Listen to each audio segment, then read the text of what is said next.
Эмийг хэрэглэх олон янзын аргууд байгаа дотроос амьсгалын эргэтэн тогтолцооны эмгэгүүдийн үед бол агаар дамжуулах замаар амьсгалын замаар эм хэрэгэлдэг.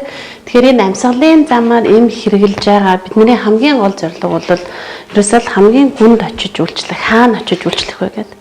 Тэгэхээр энэ эмийн маань өөрийнх нь хэрэглээ бол нөгөө гурсан хоолой өргөсгөх үйлчлэгээ үзүүлдэг. Тэгэхээр аль болохоор жижиг эмбийн гурсан хоолойд хүрэхийн тулд энэ амаар сорж хэрэглэсэн эм маань одоо ийм л төвшөнд хүрэхийг бид нар хүсэж байгаа тийм. Тэгэхээр ингэж хүрэхийн тулд хоёр үндсэн хүчин зүйлээс хамаардаг юм байна л да. Нэгдүгээр энэ цацлага эмийн маань өөрийнх нь шин чанар ямар байна вэ? Тийм ямар шин чанартай цацлага вэ? Хоёрдугаар өвчтний энэ эмийг хэрэглэж байгаа арга зүйн зөв байна уу буруу байна уу? Өвчтний зөвөөс хамааралтай. Тэгэхээр энэ эмийн хэрэглэж байгаа энэ эмийн маань шин чанар ямар байвал одоо бидний хүсээд байгаагаар уушгинд ингэж сайн тархаж чаддаг вэ гэхээр хамгийн нэгдүгээртээ нөгөө нэг үйлчилж байгаа жижиг хэсгүүдийн хэмжээ их чухал гэдэм байна. За дараад нь нөгөө нягтан чухал те хэр зэрэг хөнгөн байна, хүнд байна гэдэг юм. За тэгээд одоо нөгөө үйлчлэгээний өргөжлөх хугацаа энийг ингээд агаарын зам руу сорж оруулахаар тодорхой агаарын зам даралт байгаа те энэ даралтад тэсвэртэй байдал эдгээр зүйлээс ингээд хамаарж яадаг бол за өвчтний талаас болохоор хамгийн гол нь өвчтөн маань зөв хэрэгжилж чадж гэнэ үгүй юу. Хичнээн үнэтэй юм аваад ч өвчтнөө зөв хэрэгжилж чадахгүй бидний хүсэн хүлээгээд байгаа үр дүнд хүрч чаддаггүй юм байна. За тэгэхээр энэ хамгийн нэгдүгээр хүчин зүйл нь бол энэ хэрэгжилж байгаа цацлага аэрозол гэж хэлдэг, хуурай, нунтаг гэж хэлдэг. Тэ ийм одоо нөх хэлбэрээс хамаарат ингээ янз бүр агаад байдаг. Тэгэхээр энэ юу маань фостер маань өөрөө бол аэрозол хэлбэртэй. Тэ мананцар ингээ дисперс жижиг хэсгүүдийг үүсгэж байдаг. Тэгэхээр энэ хэмжээ хэрвээ 6 микрометр хэмжээтэй байх юм бол одоо уушгинд нэг иймэрхүү байдлаар тархах юм а гэж тэ. 3 микрометр байвал ийм байдлаар 1.5 байх юм бол иймэрхүү байдлаар тархах юм байна гэсэн одоо юм судалгааны дүн байна л да. За тэгэхээр одоо энэ фостер гэдэг юм маань бекламетазонтай форматиролтой тий. За бекламетазон болохоор 1 удаагийн даралт нь 100 микрограмм хэмжээтэй, форматирол бол 6 микрограмм хэмжээтэй. 1 удаагийн даралтаар гарах хэмжээ. За тэгээд энэ фостерыг хийхдээ бол одоо юм маш жижиг ширхэглэг гэж хэлэх юм уу энэ одоо extra fine гэдэг ийм технологиг ашигласан байна л да. Тэгэхээр нэг энэ дээрээс дарж байгаа даралтаар энэчнээс гарч байгаа аэрозолын тэ жижиг хэсгийн хэмжээ бол 1.5 микрометр. Тэгэхээр бидний түрүүний энэ харуулад байгаа нөгөө хамгийн сүүлд байгаа бүх хэсгүүдээр маань тархах ингээ боломжтой байгаад байгаа юм байна гэж тийм ээ. За тэгээд энэ технологиг хэрэгжүүлсний дунд тийм ээ нөгөө хамгийн жижиг хэсгүүд маань үйлчлэлтэй юм байна.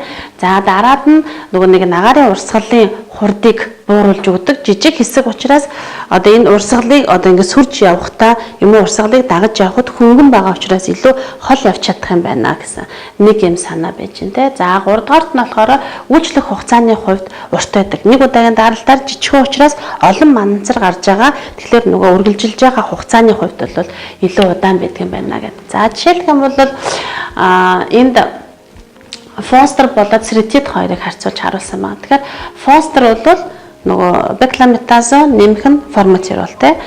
Сретид болохоор юу флутиказон нэмэх нь сальметирол. Тэгэхээр хэмжээний хувьд үзэхээр сретидийн хэмжээг 6 микрометр ч гэдэг бол тийм хэмжээтэй байгаад байдаг. За тэгэхээр ингээд эхний даралт хийснээс хойш 0.25 секундэд фостерын одоо мананцрын үргэлжилж байгаа хугацаанд сретидэх болохоор юм те 0.50 дээр болохоор юм ингээд харьцуулаад харахаар нөгөө жижиг хэсэг тэгээд жижиг бөгөөд олон учраас эхний даралтаас хойш хугацаануудад энэ агаарын замд байж байгаа хугацаа маань урт байгаад байна те урт байгаад байна. Тэгэхээр эхний даралтаас хойш 0.75 секунд гэхэд сретидийн одоо тумбал байхгүй болчиход байна. Агаар дамжуулах замд гэтэл 0.18 секунд хүртэл бол фостерын тун ингээд байж идэм байна гэж. За дараад нь энэ нөгөө нэг бусад энэ хавсарсан эмүүд зөндөө байгаад байна л да. За тэгэхээр фостераас гадна одоо биднэрт яг Монголын зах зээл дээр юу байгаа вэ гэхээр энэ сретид байгаа. Гэхдээ сүүлийн үед энэ орж ирэхгүй байгаа. За эрфлусал гэдэг хуурай нунтаг байж байгаа. Сретид фостер хоёр бол хоёулаа манад аэрозолоор орж ирсэн.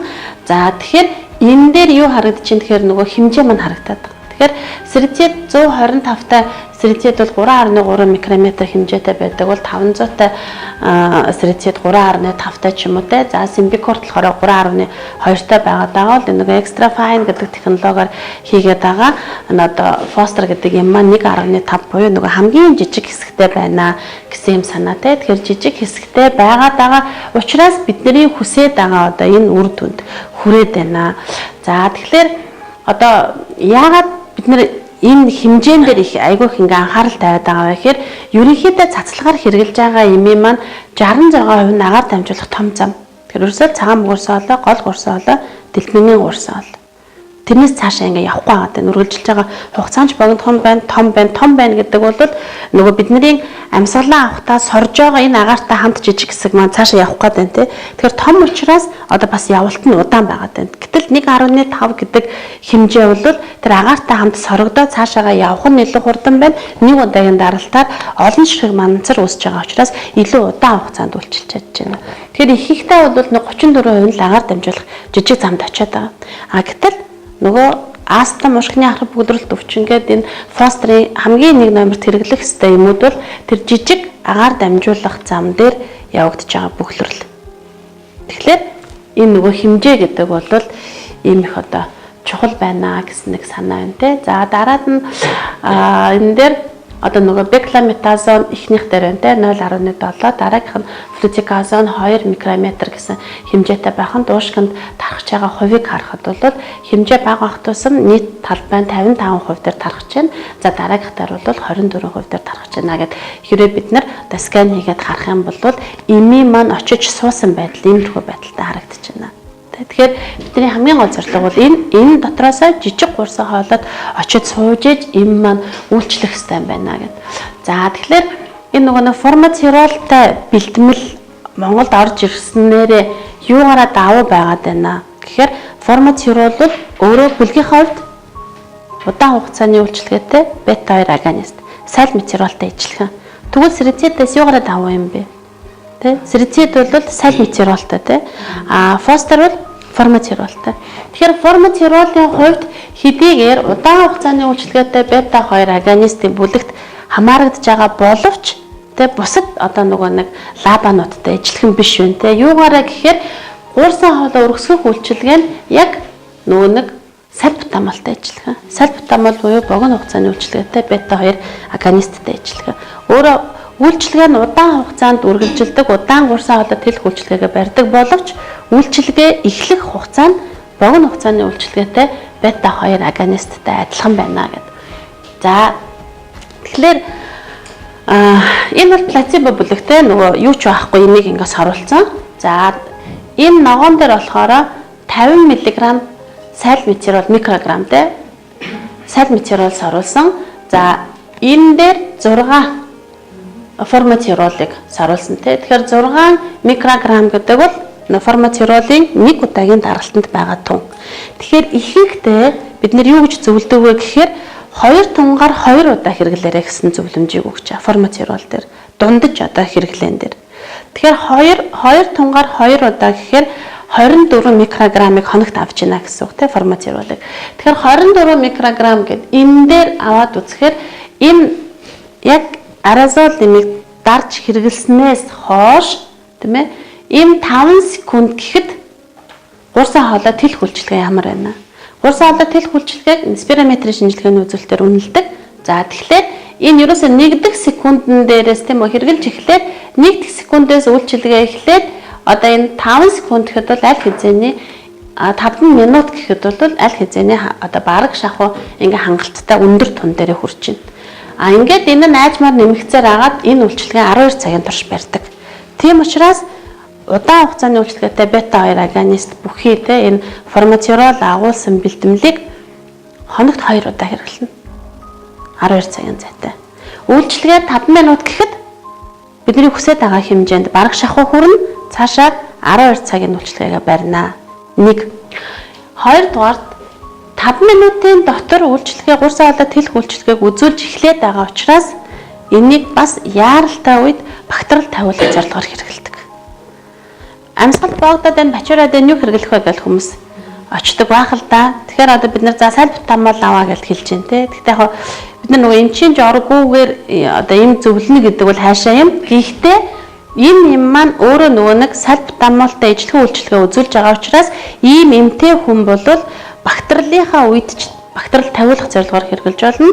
Бактериалаа сэргийлэх зорилгоор өдөр алган байнга хэрэгжилж болно. Тэгэхээр заавал хоёр өөр имийг за энийг нь энэ үед нь энийг нь энэ үед нь гэхгүйгээр нэг имээ бактериалын болоод бактериал тавиулах аль үед нь хэрэгжилж болно гэсэн юм санаа байна. За тэгэхээр энэ дээр нөгөө саль метеоролын үйлчлэх юуных нь хугацаа ямар байна, формацеролих ямар байна гэдэг ялгаатай харагдаж байна те. За тэгэхээр фострийг бид нар юунд хэрэглээд байгаа вэ гэхээр нэг юм 3 тохиолдолд илүү хэрэглэх юм а гэж. Астам, мушгины ахын богдролт төвчин. За ханиалга. Энэ 3 дугаар тохиолдол бол ерөнхийдөө үед бол нэлээд их нэмэгдэж байгаа. Янз бүрийн шалтгаанаар одоо нэг шалтгаан тодорхойгүй ханиалгууд маш их байгаа тань те. За астмын үед бид нар юунд хэрэглэх вэ гэхээр саяны энэ ярьсан одоо нөгөө давуу талууд дээр үндэслээд ерөөсөө астмын хянах эмчилгээнд бол тэр чигтээ хэрэглэх юм а хянах эмчилгээнд. Тэгэхээр астм гэдэг онш тавигдсан л бол өдөр алган 3 сар хоолой тэлэх нэмэх нь өрслийн эсрэг. Бид нар яагаад ингаляцийн кортикостероидыг хэрэглээд яагаад кортикостероидыг хэрэглээд байна гэхээр нөгөө өрслийн эсрэг стероидны гэдэг бүлэгт хамарж байгаа тийм өрслийн эсрэг имийг стероидны ба стероидны биш гэж хоёр хуваагаа. Тэгэхээр стероидны эсрэг өрслийн эсрэг гэдэг үйлчилгээг нь ашиглахын тулд бид нар кортикостероидыг ашиглаж байгаа. Дээрээс нь кортикостероид маань маш их системийн гаж нөлөөтэй учраас агаар дамжуулах замаар хэрэглүүл гаж нөлөө багтаа байна гэж үздэг. Тэгэхээр ингаляцийн кортикостероидыг хэрэглэж. Тэгэд нэмэх нь формацерол гэхээр удаан хугацаанд 3 сар хоолой тэлэх үйлчилгээтэй. Гэхдээ үйлчилгээ нь богино хугацаанд эхэлдэг учраас бид нар бактери яг одоо энэ шинж тэмдэг илрээд байна. Энэ хүн бактериалын шинж илрээд байгаа учраас энэ бактериалыг тавиулах зорилгоор хэрэгжилж байна. А өрслийн эсрэг үйлчлэгийг нь бол дараагийн удаа сэдрэхээс урьдчилан сэргийлж тийм ээ цаашдын эрсдлээс урьдчилан сэргийлж энэ хүнд сэдэрлээс сэргийлэх зорилгоор хэрэгжилж байна. Тэгэхээр астм дээр бол бактериалыг яг одоо тавиулах зорилгоор хэрэгжилж болно. Дээрэс нь энэ өвчнөөс сэдэрлээс урьдчилан сэргийлэх зорилгоор хэрэглэнэ. Аль аль тохиолдолд нь хэрэгэлдэг байх нэ. За астмтай хүмүүсийг хариу хамгийн анх астм онцлогдож байгаа бол тэ ер нь бол астмын өдөр алган хэрэглэх эмчилгээг бол ийм үндсэн 5 шатлалаар одоо хийж байна л да. Тэгэхээр энэн дээрээс хамгийн анх онцлогдож байгаа астмыг 2 дугаар шатлалаар за урд нь бактериалаа сэргийлэх юм хэрэгжилжсэн хүмүүстээр бол 3 дугаар шатлалаас эхлээд эмчилгээг одоо хийж эхэлж байгаа. Тэгэхээр энэ эмчилгээний ерөөсөө суур эмчилгээ нь юу вэ гэхээр энэ дээр байгаа. Энэ бол хамгийн нэгдүгээр сонголт шүү. Тэ хамгийн үр дүнтэй гэдэг нь батлагдсан сонголт шүү. Хэрвээ энэ боломжгүй бол дараагийн сонголтуудыг авч болох юм а гэх. Тэгэхээр энэ сонголт нь юу вэ гэхээр ингаляцийн кортикостероидын бага тун гэдэг юм. Тэ за 3 дугаар степ руу ороод ирэхээр ингаляцийн кортикостероидын бага тун нэмэх нь лаба. Тэгэхээр нөгөө бекламетазон нэмэх нь формацерол гэдэг комбинац тэ. За энэ доор нь бактериал тавиулах зорилгоор гэдэг. Яг одоо хүн чинь амьсгал боогдод бочроод байгаад бактериал тавиулах зорилгоор юу хэрэглэх вэ гэхээр 1-2 дугаар үе дээр шат дээр хянаж байгаа бол саба хэрэглээрэ сальбутамол венталин тэ 3 4 5 дээр та хүнээ хянаж байгаа бол ингаляцийн кортикостероидын бага тун нэмэх нь формацерол. Тэгээ яагаад бид нар яг одоо бактериад байгаа хүнийг тавиулах гэж хэрэглээд байгаа вэ гэхээр түрүү хэлсэн тэ 5 минутын дараа гэхэд бидний хүсэж байгаа үр дүнд хүрчээд байгаамаа. Тэгэхээр нөгөө астмтай хүн гэдэг бол өдөр болгон энэ нэмийг хэрэгжилж идэм байна. Өдөр болгон. Өнөөдөр бактерисан ч бактериагүй ч энийг хэрэгжилж явах ёстой. Тэгэхээр энэ зөвлөмжийн дагуу тэ байнга хэрэглэнэ. За тэгвэл яагаад энэ дэр ингээ баг тун гэдэг нэг юм тун тавьчаад байгаа юм те. 4-р шатн дээр хянаа гэхээр дунд юм уу өндөр тун. Тэ 5-р шатн дээр болохоор 4-р шатны эмчилгээн дээр дараагийнхаа аль нэгэн сонголтоор эмийг нэмэрэ гэдэг ингээ тавьчаад байгаа. Тэгэхээр яагаад ингээ баг тун өндөр тун гэдэг тун тавиад байгаа вэ гэхээр нөгөө энэ кортикостероид хин гэдэг гормон байгаа вэ гэдгээс хамаарат тун нь янз бүр агаад байдаг. Тун нь янз бүр. Жишээлбэл одоо бекламетазонтой бол 200-аас 400 микрограмм хоногт авч яж энэ баг тун те 400-аас 800 дунд тунч гэдэг юм уу. А гэтэл флутиказон бол 125-аас 250 баг тунч гэдэг юм уу те. Ингээд нөгөө юу болгоноосоо энэ цацлага дотор хин гэдэг гормон байгаа вэ гэдгээс хамаарат тун ялгаатай байдаг учраас Одоо жишээлбэл аспириныг 500 мг-аар өдөрт 3 удаа уншуу гэдэг шиг ийм зөвлөмж өгч болохгүй байгаа байхгүй. Тэгэхээр бид бүхэн нөгөө нэг бетламетазон бол 200-аас 400 микрограмм нь бага тун юм а гэдэг юм а. Бас мэдчих хэрэгтэй юм шиг байна. За хоёрдугаарт нь уушгины анхан бүгдрэлт төвчний эмчилгээнд фосфорыг бас хэрэглэж байна. За уушгины анхан бүгдрэлт төвчний эмчилгээнд ялангуяа намжилтын эмчилгээ тий доктортой намжилтын үед. Тэгэхээр муу ялгаан ах уушгины анхан бүгдрэлт төвчин гэсэн онш тавигдсан л бол энэ хүмүүс маань байнгын өдөр болгон сэдэрлээс сэргийлэх эмчилгээг хэрэглэж явах хэрэгтэй. Сэдэрлээс сэргийлэх эмчилгээ. За тэгвэл сэдэрлээс сэргийлэх эмчилгээ хийхдээ ихэнх хэмээг цацлагаар хэрэглэе шүү гэдэг зөвлөмж байгаа. Ихэнх хэмээг цацлагаар хэрэглээрэй. Тэгэхээр цацлага хэмээг хэрэглэхдээ хамгийн нэгдүгээр ингаляцийн төхөөр хэмжээг сонгохдоо эмийн олдоц, үн, өвчтөн хэрэглэх чадвар зэрэг зайшгүй харгалзан үзээрэй. Тэгэхээр энэ дээр ингээл нэг юмд оруулцдаг, нөгөө юмд тасарчдаг. Тэрэн дээр овоо ингээл айтайхан явж байгаа л тасарчдаг ч юм уу те. Тэгэхээр одоо фосфор бол хязгаар тасрахгүй гэж хэлсэн. За хоёрдугаарт нь нэмийн үн гэд бодохоор те. Одоо ингээд нэг удаа авахдаа 80 мянга юм уу 90 мянган төгрөгөөр авахаар үнэтэй юм шиг санагдаад байдаг хүмүүст. Гэтэл 120 тоног өдөр 4 удаа хэрэглэхээр 1 сар хэрэглээ. Тэ тэгэхээр одоо 90 мянган төгрөгийг 1 сар хэрэглэнэ гэхээр өдөрт 3 мянган төгрөг.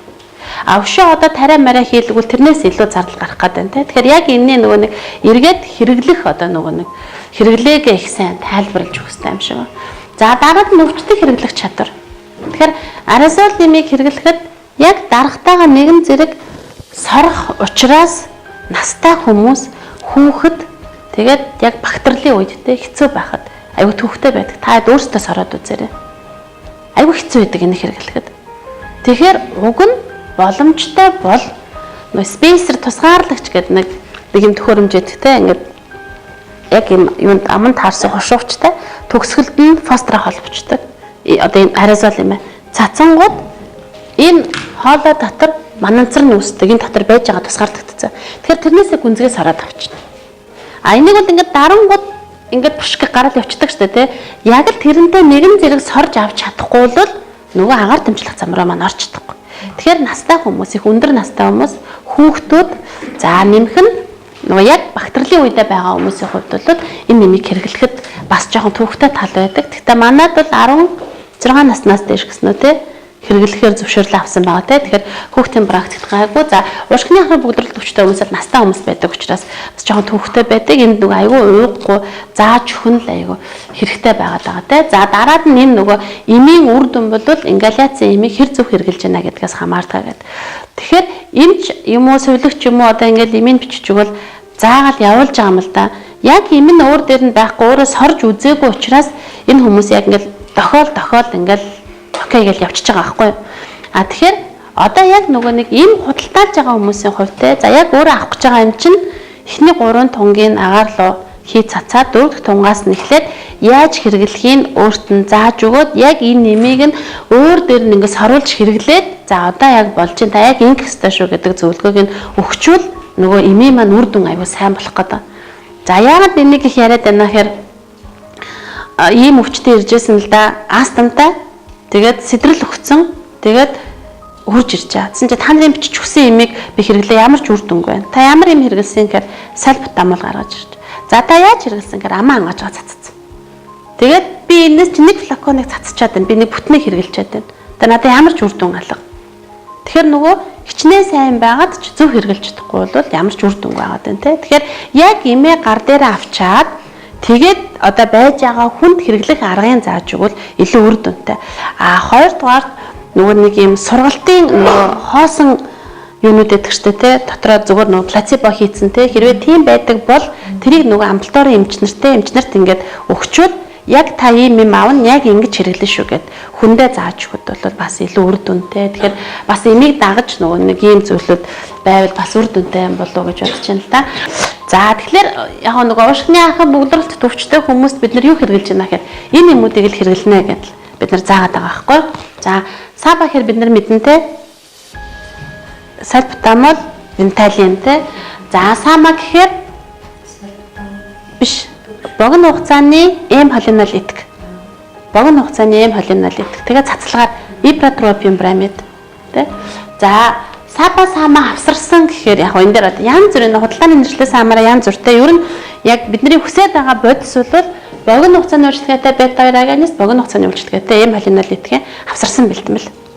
За тэгээд удаан хугацааны бета 2 аганист удаан хугацааны эм холинолит. За тэгээд удаан хугацааны бета 2 аганист эм холинолитгийн авсарсан бэлтгэл. Гэтэл биднэрт байгаа нь ерөөсөө энэ гурал гэдэг. Энэ гурал агаад байгаа. Тэгээ бусд нь бас ингэж байхгүй байгаа юм л да. За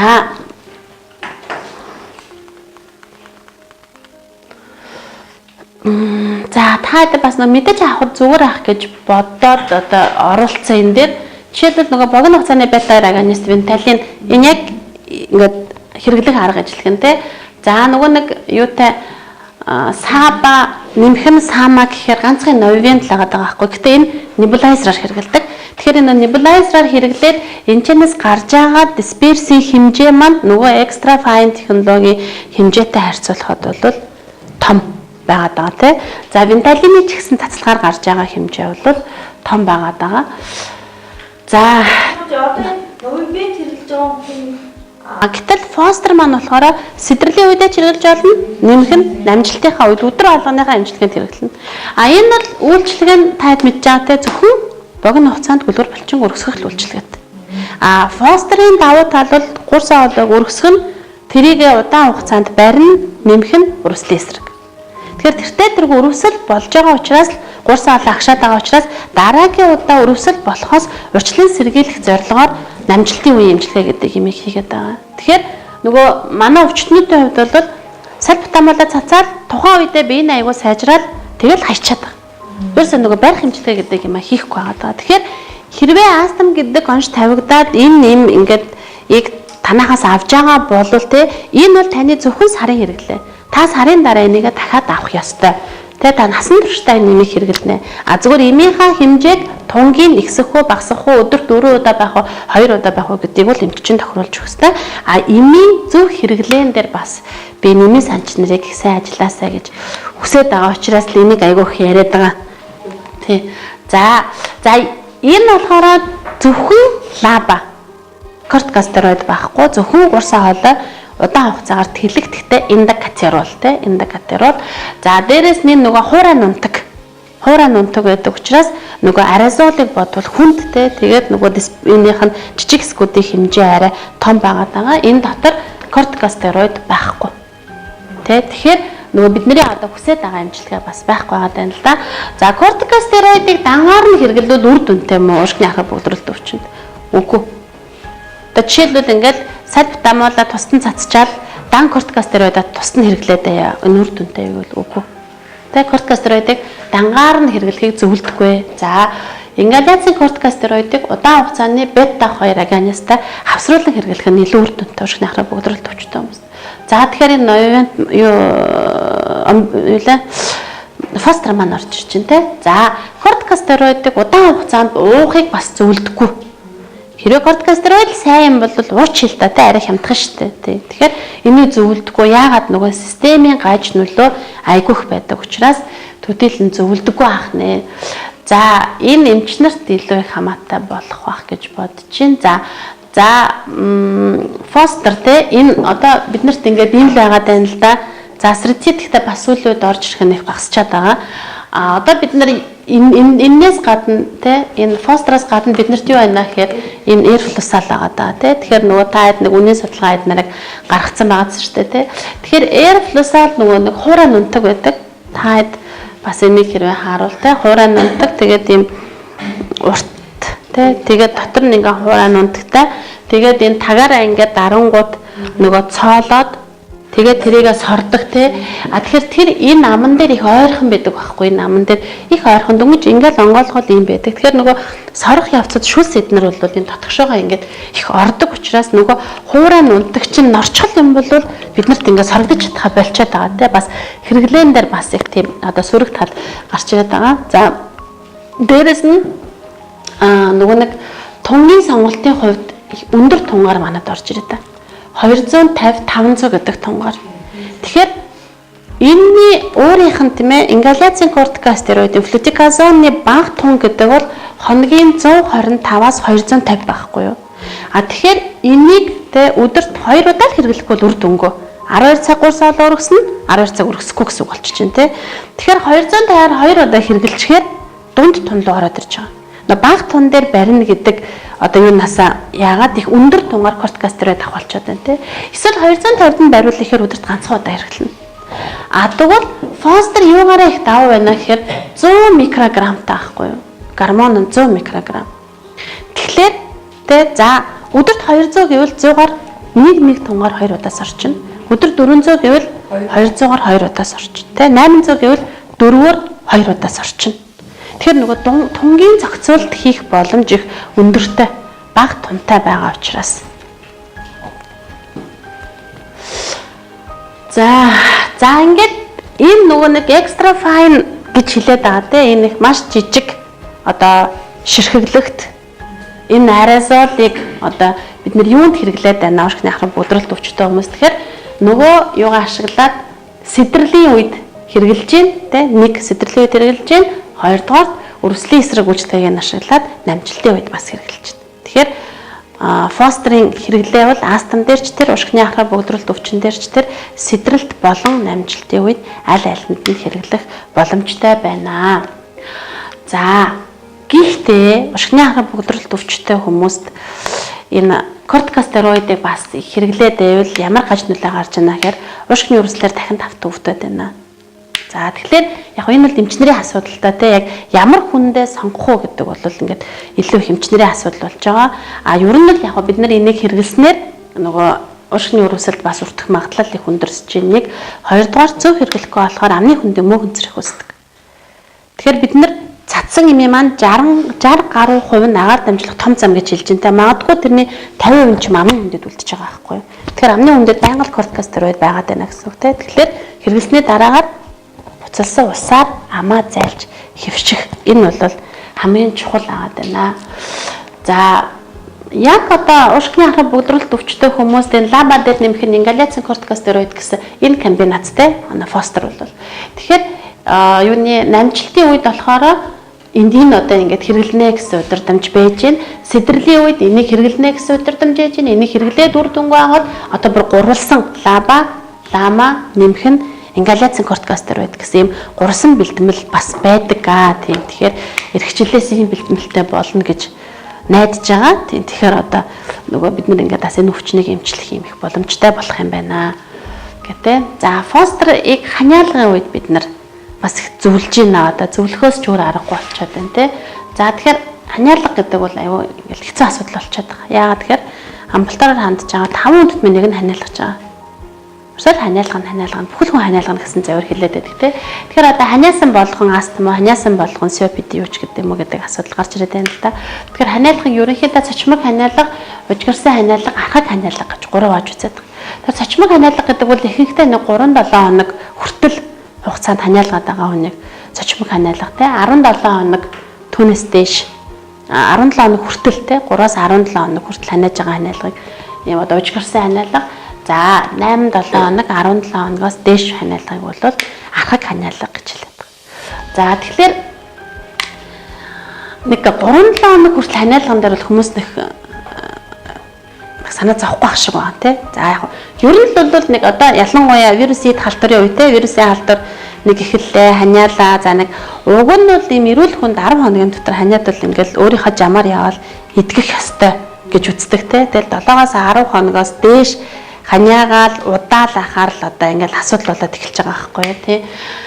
За ужгирсан ханиалга энэ 17 хоногоос 3-7 хоногоос 17 хоног хүртэл ханиалга руу одоо их орж ирж байна хүмүүс тий. За тэгэхээр энэний ингээд шалтгаанууд нь юу байгаад байна гэдээ аваад үзэхээр яг нэг бронхитын одоо жоохон сунжирсан явцтай байд юм уу тий.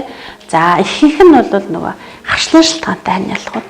Бид нар ч гэсэн гадаа гараад алхахаар л ханиагаад байгаа тий. Тэгэл орж ирээд суухаар жоохон гайгүй болчиход байгаа. Тэгэхээр энэ хүмүүс дээр тий 3-7 хоног 4-7 хоногоос дээш ханиагаад байгаа.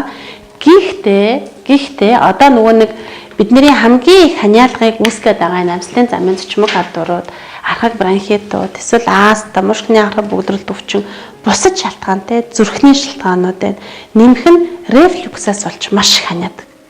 Тэгээ нөгөө ханиагаал анхаар уушгины хэмжил очдог. Тэгээд нөгөө өөр юм бас бодохгүй байгаад байдаг тий. А хэрвээ бид нар рефлюксийг үгүйсгээд зүрхний шалтгааныг үгүйсгээд тийм ээ. За энэ дараагийн шалтгаан нь болохоор харшил. Хамгийн түрүүнд бид нар харшлыг боддог. Тэгэхээр харшлын эсрэг юмуд хэрэглээд ингээд үр дүнгүй байгаа энэ хүнд ингаляцийн кортикостероид авахд гаж нөлөө байхгүй бол кортикостероидыг зөвлөж байгаа. Удаан хугацаагаар шалтгаангүй ханиасан тэгээд бусад эргэтэн тогтолцооноос ханиалга байх шалтгаануудыг үгүйсгчээд байгаа энэ хүмүүсийн хувьд. За яагаад гэхээр астм гэдэг өвчин маань одоо бидний мэддгээр бол амьсгал боогддог, бачуурдаг ингээл ийм өвчин байна л да. Гэтэл энэ өвчний хэв шинжит бас хэлбэр гэж байна. Атипичны хэлбэр. Тэр нь болохоор ханиалгаар явагддаг. Турсаал ханиагаад байдаг. Тэр нь үечлсэн шинж чанартай. Тэгээ гинт таниагаал намжаал нөгөө астм сэтрэхээрээ амьсгал боогдоод бачуурдаг бол энэ хүмүүс болохоор сэтрэхээрээ ханиалгадаг. Тэгэхээр энийг ханиалгын хэлбэр гэдэг. Тэгэхээр магадгүй энэ гэж үзээд бид нартэй хамгийн багадаа нэг 2-7 хоног, 3-7 хоног энэ фострыг юм уу ингаляцийн кортикостероидыг хэрэглээд ханиалга намдаж байх юм бол энийг нэг сар орчим хэрэглээд ингээд зогсоож байгаа. Тэгэхээр яг нөгөө шалтгаан тодорхойгүй тэгээд 3-7 хоногоос дээш хугацаагаар ханиагаад байгаа хүмүүст бид нар бас энэ ингаляцийн кортикостероидыг хэрэглэх боломжтой байна гэсэн. Тийм. За тэгээд энэ эмээ бол бүгдээрээ мэднэ те. Энэ эмээ бол мэдчихэж байгаа те. За нөгөө түрүүний харуулад байсан зурган дээр харуулад байсан те энэ нөгөө extra fine технологи гэдэг дарахаар юм гарч ирдгээ гэдэг.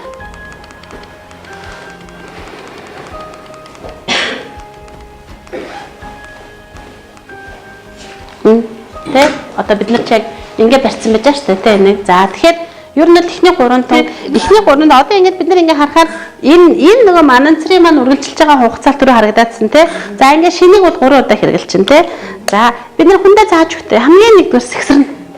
Эхлээ ингээд имээ сэгсэрнэ. Тэ бид нар ундаа авахтаа сэгсэрч явууд янзтай л гэдэг ч те. Ингэ сэгсэрнэ тийм үү. За тэгээд дараад нь нэг ингэж авч байгаад хүн маань баг зэрэг гэдээсэн байдалтай байвал нөгөө энэ агаар дамжуулах замаар ингээд орох нь илүү үр дүнтэй гэж үздэг байна л да. Тэгэхээр хүн маань баг зэрэг гэдээсэн байдалтай эхлээд амьсгалаа бүх хүчээрээ аваад дараад нь бүх хүчээр амьсгалаа гаргана те. Бүх хүчээр уруул хазраар үлээж амьсгалаа гаргангуудаа одоо энэ хэсгийг амандаа зүүн. Тэгээ энэ хэсгээ амандаа бүтэн зуугаад хажуугаар нь ямар ч агаар гарахгүй амьсгалаа гаргацсан маш те. Гаргацсан ингээд зуусан те. Тэгээд хүмүүс баг зэрэг ингэ гэдээсэн байдалтай гэсэн те. Тэгээ ихэнхдээ одоо эмээ ингэж байруул зүгээр эдэг те. Ингэж бариа. Тэгээ ингэж ярьж агаад энийг дарахтайгаа нэгэн зэрэг ингэ дарангууд аман дотрын манцар байна те. Энийг аль болохоор удаан сорж авна. Тэгээ энийг ингэ зөөцсөн маш та те. Зөөцсөн байгаагаараа тэгээд амьслаа төгчнө. Уг нь бол бид нар нэг 10 секунд гэж байгаа. Гэтэ нөгөө астмтай ч юм уу COPD-тэй хүмүүсийн хувьд бол энэ аягүй хэцүү байдаг учраас өөрийнхөө л чадах хэмжээгээр тий. Тэгэхээр ингээд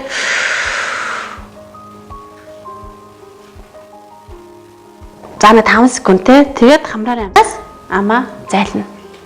Тэгэхээр хэрвээ 2 тунгаар 2 удаа гэвэл 2 дахь удаа дахиад эхэлнэ. Дахиад сэгсэрлээ.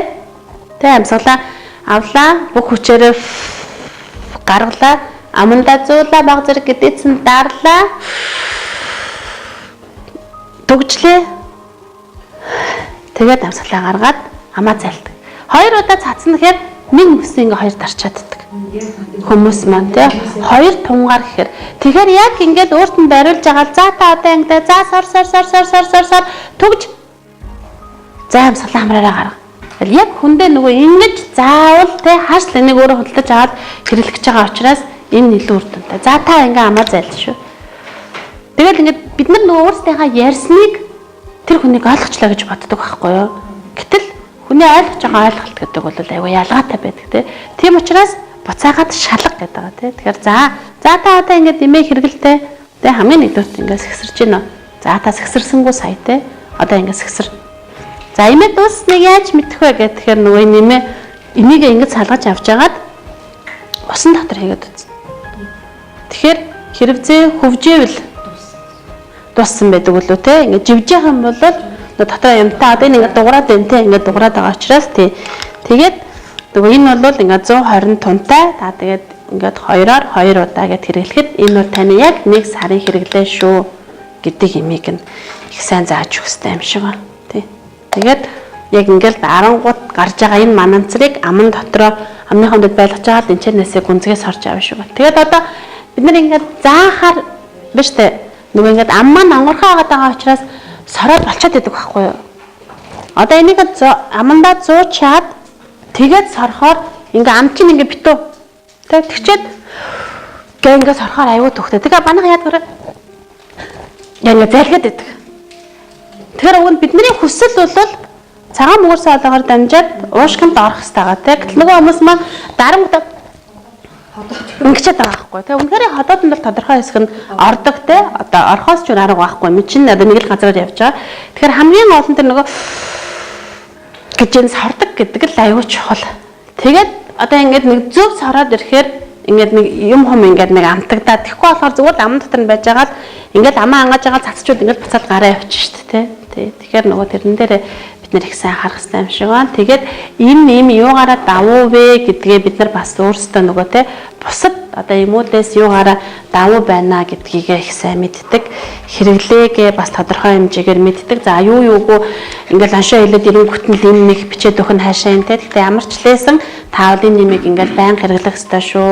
Ийм шүү, ингэж хэрэглэн шүү гэдэг юмыг л их сайн мэдэж хэлж өгөх ёстой юм шиг байна. Одоо энэ нэмийг хэрвээ те бактериалын шинж илэрсэн, сэтэрсэн, сэдрэгүүч өдөр алган хэрэглэх ёстой гэхээр өрхөл энэ нэмийг за ингээд би энийг одоо эмээ бичүүлээд очичлаа те. За хэвтлээ эмнэлэгт хэвтлээ сэдрэн амжлаа.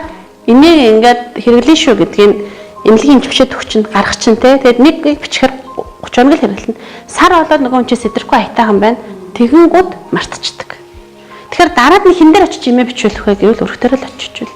Тэгэхээр өрхийн жин хүнээ хянахад ийм байдаг гэдэг юм хамгийн сайн зааж өгөх хэрэгтэй. Нэг хоёрдугаарт нөгөө нэг даатгалд ийм орохоор бас нэг ийм сөрөг тал гараад байна л да. Хааш даатгалд байгаа юм даатгалаар л авчигээд. Тэгээд нөгөө энэ сар даатгалаар авч чадахгүй энэ сарын мөнгөн ч юм уу дуусчихаар тэр сараа өмччихэд байгаа байхгүй. Тэгээд за дараагийн сард тэгвэл даатгалаар авъя гэд.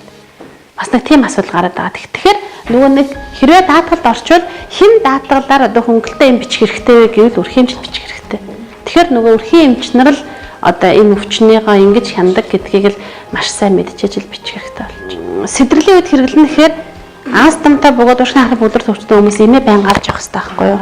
Тэ. Тэгэхээр нөгөө 2-8 градус гэж хөргөчөнд хадгалах болчиход байгаа зү тэ. Тэгэхээр задлсан л одоо би имээ өөртөө байнга авч явж явах хэрэгтэй имээ чи бүр амар 30-40 градусын халуун биш л болвол болно нөгөө өөрийнхөө бид авч явж хэрэглэх хэрэгтэй учраас тасалгааны температурт байж ахт бол болно.